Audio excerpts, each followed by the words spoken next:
नमस्कार. आज आपण प्रकाशन संस्था काय कार्य करते, नेमकी प्रकाशन व्यवसायामध्ये कोणकोणते असे उद्दिष्ट असतात आणि हे उद्दिष्ट समोर ठेवून चॅलेंजेस जे असतात त्यांना सामोरे कशा पद्धतीनं ही प्रकाशन संस्था जात असते, याचा थोडक्यात आढावा माहितीपर आपण घेणार आहोत. मुळात आपल्याकडं साहित्याची एक समृद्ध परंपरा आहे. जी आपण पुस्तकं वाचतो, ती पुस्तकं छापील स्वरूपामध्ये एका विशिष्ट आकारामध्ये आपणासमोर आलेली असतात आणि विविध माध्यमातून ते आपणाला बघायला मिळत असतात. खरं तर ही पुस्तकाचं जे समृद्ध परंपरेचं, ज्ञानाचं, महत्त्वाचं हे आनंददायी व्रत आहे. ते व्रत प्रकाशन संस्था पार पाडत असते. आणि म्हणून पुस्तकांची दुनिया जर आपणाला समजून घ्यायची असेल, तर प्रकाशन संस्था प्रथम आपणाला माहीत करून घ्यावी लागेल. एक वाक्य आपण लहानपणापासून ऐकत आलो आहोत. वाचाल तर वाचाल. आता वाचन हे अनेक माध्यमाद्वारे आपलं होत असतं. आज मोबाईलच्या माध्यमातून सुद्धा आपण वाचतोय, ऐकतोय, पाहतोय. परंतु वाचन ही संस्था समृद्ध करण्यापाठीमागं प्रकाशन संस्थेचा एक महत्त्वाचा वाटा आहे. आपल्याकडे जशी साहित्याची मोठी परंपरा आहे, तशी प्रकाशन संस्थेची सुद्धा मोठी परंपरा आहे. काही प्रकाशन संस्था ज्या आहेत, त्या पिढ्यानपिढ्या ही कामं करत आलेली आहेत.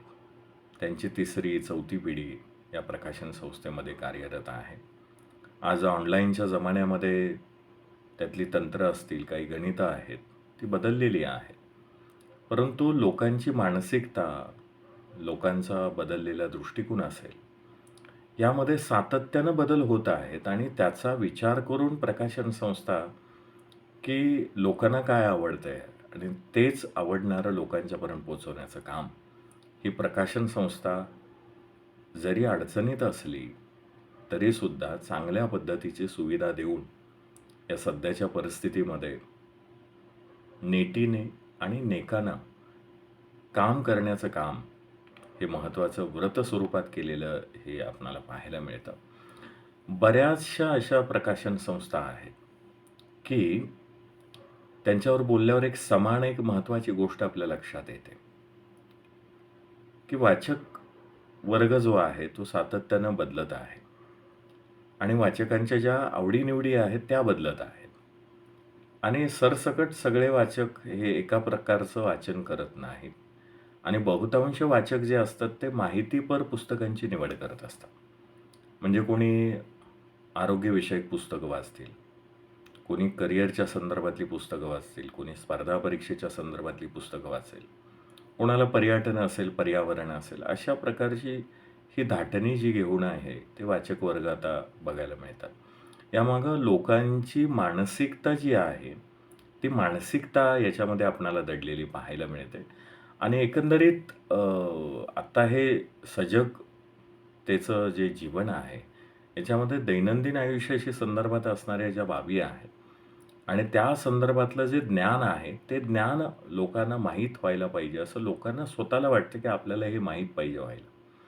आणि म्हणून अशी माहितीपर पुस्तकाची शोधाशोध हे लोक करत असतात, की सध्याची पुस्तकं जास्त खपली जातात.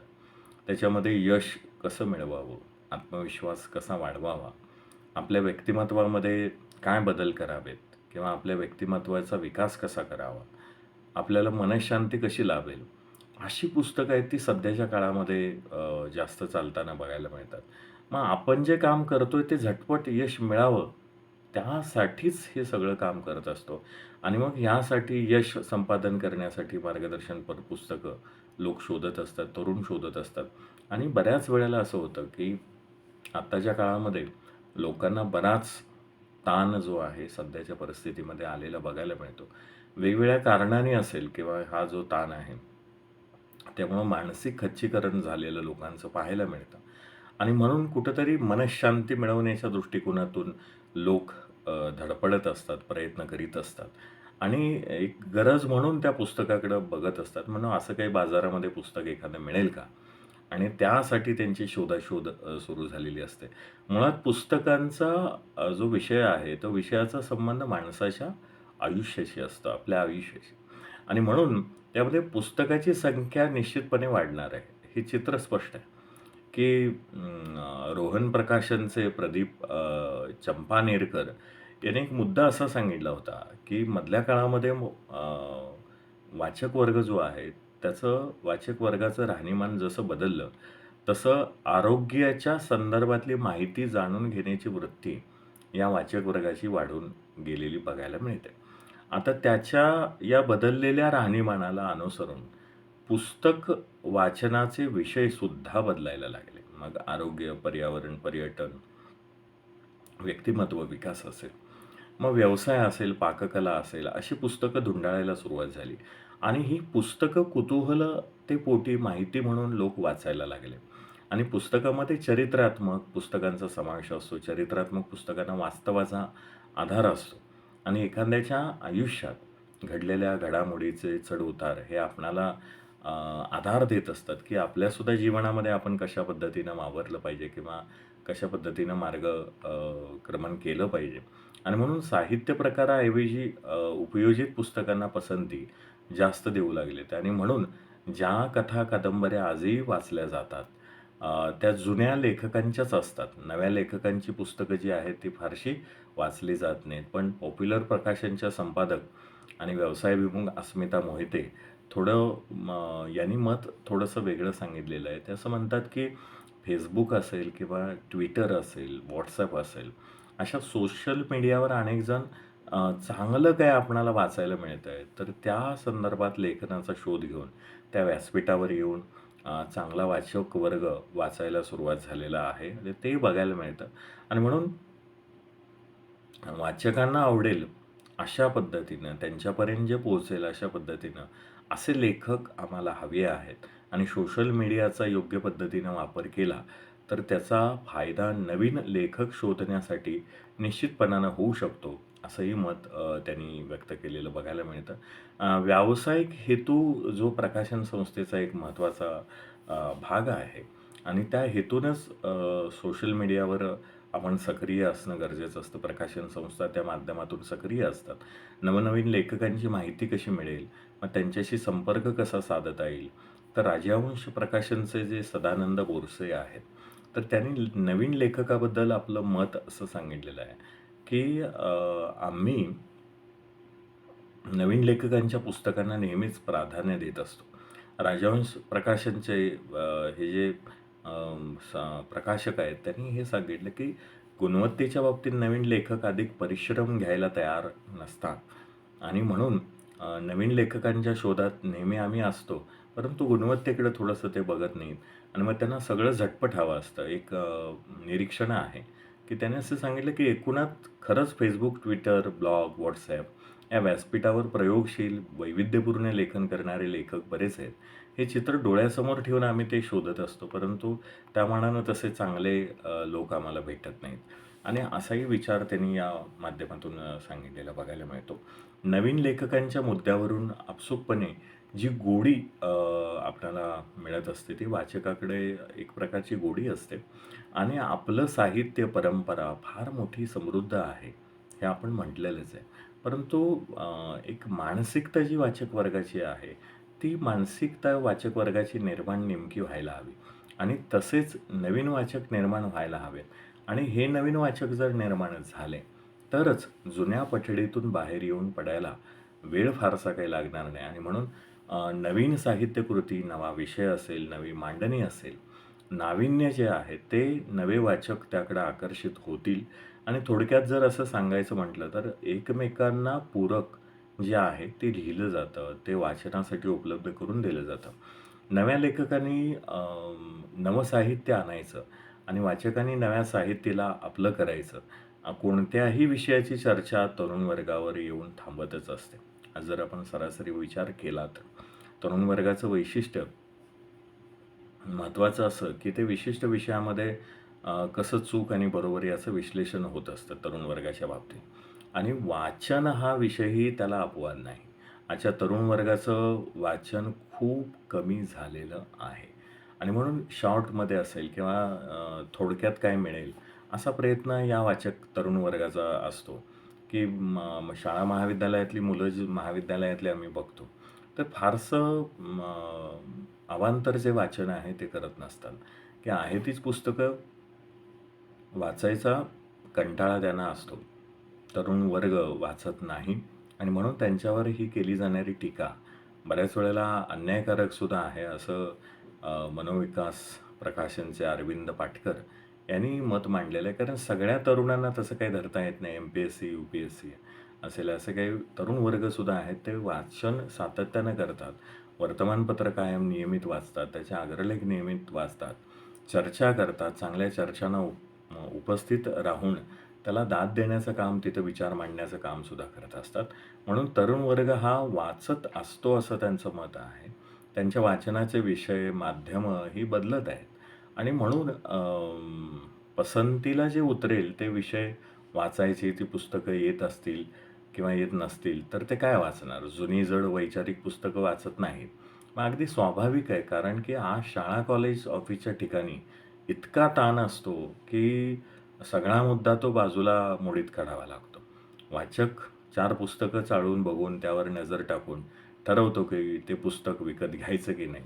पण वाचकांना अशी पुस्तकं पाहता, चाळता येतील अशा पद्धतीनं दुकानच नाहीत आणि ती असायला हवीत, असं प्रकाशकांचंही मत आहे, की विशिष्ट पुस्तकं घ्यायला असं ठरवूनच विकत घ्यायला गेलात, तर अशा दुकानाची गरज भासत नाही. पण पुस्तकं चाळण्यासाठी एक जागा असायला हवी. जसं नाशिकमध्ये ग्रँड बुक डेपो असेल, सार्वजनिक वाचनालयाच्या तिथं वर्षाच्या 12ही महिने ग्रंथ प्रदर्शन असतं आणि 10% सवलत असेल किंवा काही पुस्तकावर 20%, 25% अशी सवलत असते. तर त्या सवलतीत अशी पुस्तकं उपलब्ध करून दिली जात असतात. नवे वाचक तयार व्हावेत असं म्हणताना प्रकाशनाची वाचकापर्यंत पोहोचायला हवी.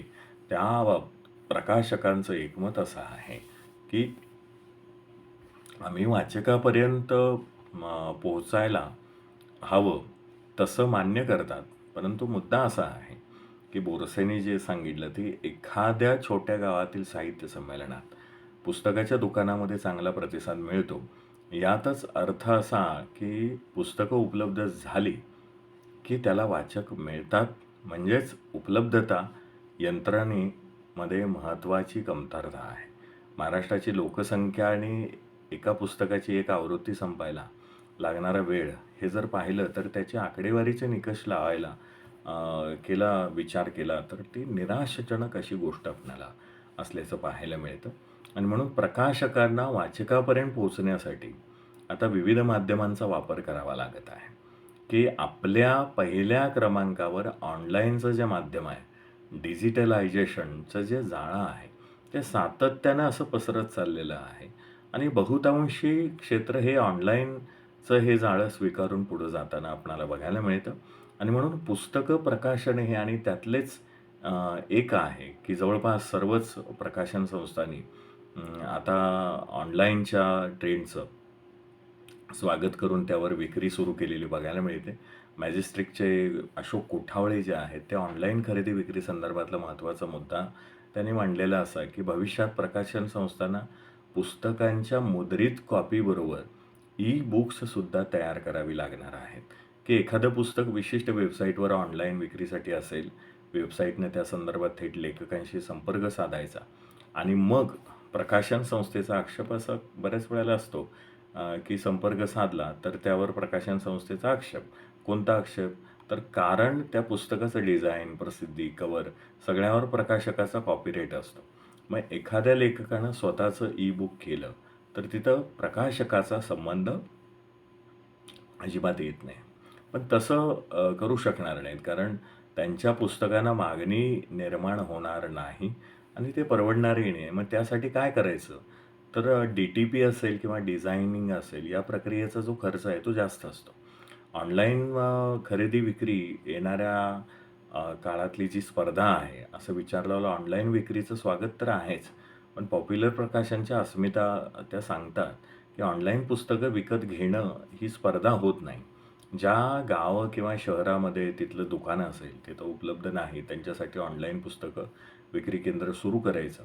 ही काही स्पर्धा होऊ शकणार नाही. उलट प्रकाशकासाठी ही सोय फायद्याची आहे. ऑनलाईनच्या निमित्तानं आमचं पुस्तक गावागावामध्ये पोहोचेल. मनोविकासचे अरविंद पाटकर यांनी दुजोरा दिला ह्या गोष्टीला, की ऑनलाईन चा निर्माण होणारी जी स्पर्धा आहे, अजून तितका तगडा किंवा तगडी स्पर्धा निर्माण झालेली नाही आणि म्हणून हे तंत्रज्ञान आहे, ते तंत्रज्ञान तुम्हाला आत्मसात करावं लागणार आहे आणि म्हणून नवे लेखकही शोधावे लागतील. तसे विक्री संबंधीचं नवं तंत्र आपल्याला शोधावं लागेल. ऑनलाईन हे भविष्य असलं तरी ही प्रक्रिया जी आहे ती वेळखाऊ आहे. तसंच आपल्याकडं टेक्नो सेव्ही असणाऱ्यांची संख्या किती आहे? हे बऱ्याच वेळेला विचार होतो, की हे सगळं तंत्र कदाचित वरकरणी बदललेलं असेल, पर्यायी अनेक दिसत असतील, पण डिजिटल माध्यमातून पुस्तक विक्री होताना मुद्रित माध्यमातील पुस्तकांच्या खरेदीवर परिणाम होणार नाही ना? मग या पुस्तकांची विक्री की साहित्याची विक्री? प्रकाशकांचा नेमका उद्देश काय आहे? तर साहित्याच्या विक्रीचे 2 मार्ग आहेत. एक डिजिटल आणि दुसरं मुद्रित माध्यम. यातला समतोल जर आपणाला साधायचा असेल, तर चांगलं ठरेल आणि पुस्तकं प्रकाशनाचं माध्यम बदलत राहणार आणि ते आत्मसात करायचं आहे. ऑनलाईनचा मुद्दा मांडताना पुस्तकांच्या वेगवेगळ्या विषयावर प्रकाशकावरही नजर टाकणं महत्त्वाचं ठरतं. कारण ठराविक विषयावरचीच पुस्तकं प्रकाशित करणाऱ्या वेगवेगळ्या प्रकाशन संस्था, त्यापैकी अपरांत प्रकाशन संस्था प्राचीन इतिहास या विषयावरील पुस्तकं प्रकाशित करते आणि प्रकाशक पराग पुरंदरे यांनी असं म्हटलं आहे, की इतिहास हा माझ्या आवडीचा विषय. त्यामुळं त्यासंबंधी पुस्तकांचं प्रकाशन मी करत असतो. आम्ही प्राचीन इतिहास या विषयामध्ये तज्ज्ञ बसलेल्या देगलूरकर किंवा अरविंद जामखेडकर अशी जी काही मंडळी आहेत त्यांच्या पुस्तकावर काम करत असतो आणि मग ते प्रकाशित करत असतो. याविषयी अन्य लेखकांची प्राचीन इतिहास असेल किंवा त्यासंबंधीची पुस्तकं असतील, तर त्या पुस्तकांना तुलनेने थोडा कमी प्रतिसाद मिळत असतो आणि म्हणून एका अर्थानं ज्या अभ्यासाचे विषय प्राचीन इतिहास किंवा त्या संदर्भातले असे काही विषय असतील, तर नेमकं जुनी पुस्तकं आणि त्यात काहीशी झालेले बदल, रिप्रॅटिक किंवा Amazon असेल, बुकगंगा असेल किंवा ऑनलाईन साईटवर धुळे, बार्शी अशा गावातून मागणी येत असते. सोशल मीडियावर पुस्तकांच्या प्रसाराच्या दृष्टिकोनातून त्यामुळं तिथेही काही चांगला प्रतिसाद मिळत असतो आणि साहित्य प्रकारातील सध्याच्या ट्रेंडमध्ये असलेला एक प्रकार जो आहे अनुवादित पुस्तकं. हल्ली अनुवादित पुस्तकांचं प्रमाण वाढत आहे. मागणीही वाढताना बघायला मिळते. अनुवादित पुस्तकाविषयी राजहंस प्रकाशनचे संचालक सदानंद बोरसे यांचं असं मत आहे, की एखादा पुस्तकाचा अनुवाद जितक्या काळजीपूर्वक व्हायला हवा, तितका होत नाही आणि म्हणून काय होतं, की या प्रकारचा अनुवाद मूळ पुस्तकं, अनुवादित पुस्तकं यात दोघांसाठी योग्य नाही आणि म्हणून ज्या गतीनं पुस्तकाचे अनुवाद असतील किंवा त्याचं ते भाषांतर आहे, ते होणं महत्त्वाचं आहे आणि म्हणून लवकरात लवकर ते प्रसिद्ध करा. त्यामागचे घातक दृष्टिकोनसुद्धा असतात. गुणवत्ता ज्यावेळेला घसरते, घाई आपण करतो प्रकाशनाची, त्यावेळेला गुणवत्ता घसरून जाते आणि तिकडेही पाहणं आवश्यक आहे. छोट्या शहरातील प्रकाशकांना येणाऱ्या अडचणीसुद्धा खूप महत्त्वाच्या आहेत, की औरंगाबादच्या जनशक्ती वाचक चळवळ प्रकाशनने श्रीकांत उमरीकर यांचं सविस्तर ते सांगतात, की पुणे आणि उर्वरित महाराष्ट्र असा फरक स्पष्ट करत ते मुद्दे मांडतात, की पुणे हे शहर पुस्तकांची बाजारपेठ विकसित झाले. मग आपोआपच आपण काय करतो ते सुटण्याच्या दृष्टीनं फरक करायचाच असेल तर त्या दृष्टिकोनातून उर्वरित महाराष्ट्र काय त्याच्यावर काम करेल हे महत्त्वाचं आहे आणि म्हणून पुस्तकं उर्वरित महाराष्ट्रातल्या वेगवेगळ्या भागामध्ये कशी वितरित करता येतील, मुख्य प्रकाशकाची भूमिका त्या पाठीमागं महत्त्वाची आहे. औरंगाबादचा एखादा ग्राहक असेल, तिथल्या तिथं प्रकाशकाचं पुस्तक पुण्यात घेऊन जाऊन तो काही घेऊ शकणार नाही आणि म्हणून महाराष्ट्रासाठी ते काही उर्वरित महाराष्ट्र जो आहे, तर तिथंसुद्धा ही पुस्तकांची बाजारपेठ तयार झाली पाहिजे. संदर्भात विदर्भाच्या लाखे प्रकाशनचे चंद्रकांत लाखे जे आहेत, त्यांनी काही मतं मांडलेली आहेत, की सरकारी ग्रंथालयांना अनुदान मिळत नसल्यामुळे ते पुस्तकं विकत घेऊ शकत नाहीत आणि म्हणून परिणाम प्रकाशन संस्थावर होत असतो आणि म्हणून शाळांचाही ग्रंथालयाप्रमाणे इतरही प्रकाशन संस्था आहेत, त्याच्यावर तो परिणाम होत असतो आणि म्हणून पुस्तकांची बदललेली रचना असेल, विषय असेल, अशा सगळ्या गोष्टीवरती प्रकाशकाला महत्त्वाचं काम करावं लागतं. बाजारपेठेचाही विचार करावा लागतो. कागद असेल किंवा त्याची जी मांडणी आहे, अशा पद्धतीनं तो विचार करावा लागतो. तर असं आज आपण महत्त्वाची तोंडओळख कशी करून घेतली, प्रकाशन संस्थेची नेमकी जबाबदारी काय आहे, त्या दृष्टिकोनातून त्यांची धडपड नेमकी काय असते, हा विषय आपण आजच्या या माध्यमातून आपण बघितलेला आहे.